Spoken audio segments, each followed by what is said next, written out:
مفتی صاحب په اخره کې د اسرائیلو مصنوعات بعض خلک وایي چې دا بایکاټ پکار نه دی او هغې ته څه نقصان نه کیږي نو دې باره کې که ناظرینو ته ووایي چې دین هغې ته څه نقصان کیږي او که نه کیږي ډېر لوی نقصان هغوی ته رسیږي او د دې نقصان هغوی ته احساس هم دی ځکه دا ملټي نیشنل کمپنیانې کومې چې اسرائیلو هغه د اسرائیلو د طرف نه دي یا د اسرائیلو خپلې کمپنیانې دي دا باقاعده ډونیشن کوي او دا اسرائیلو ته فنډینګ کوي زمونږ او ستاسو دلته د پیپسي په یو بوتل څښلو باندې هغوی ته پیسې ځي او هغوی پې بم اخلي او زمونږ بچي پې هلته وژني دا داسې ده لکه چې موږ په خپلو پیسو باندې خپل بچي وژنو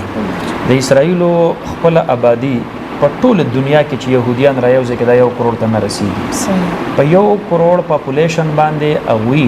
دومره لوی بجټ دا نشي برابرولی دا ټول اسلامي ملکونه را لګي او د هغې کمپنیانې چلی او د دې اسلامي ملکونو د مسلمانانو د جیب پیسې ځي او هغې پې هلته زمونږ بچي وژني نو دا بایکاټ ډېر لوی اثر کوي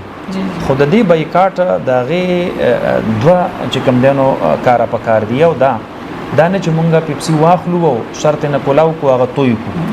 پیسې خو مونږ ورکړلې اوس یا مونږه اوس کو یا مونږه توی کو دا هیڅ فایده نه کوي پکار دا چې مونږ په دکاندارانو باعث شو او هغه اسرائیلي پروډکټس خپل کمپنیانو ته واپس کړي کمپنیانې راولګي او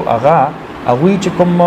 دغه اغستی دی فرنچایز اغستی دی هغه فرنچایز چې کوم دی نو هغه ریجکټ کړي او هغه خپلو کمپنیانو ته هلته واپس کړي پخپله به په دې دلته چې کوم دی نو عملا د هغې هغه مصنوعات دا بند شي او ختم بشي دویمه موږ له پکار ده چې د هغې متبادل هم موږ مارکیټ ته څیزونه راوړو لکه مثلا صابون دی د هغوی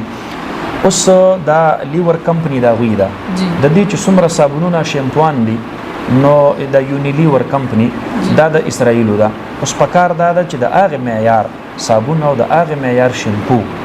دا مسلمانان تاجران چې کم دی نو هغه د مارکیټ ته سپلای کوي او مارکیټ ته فراهم کوي خیر دی که پکې آمدن کم وي او نفع پکې کمه وي خو په یو دینی جذبه په یو دینی نیت باندې نو تاجرانو له پکار دي چې د هغې متبادل پروډکټس چې کم دی نو دا په مارکیټونو کې فراهم کړي او خلکو ته په اسانه باندې دستیاب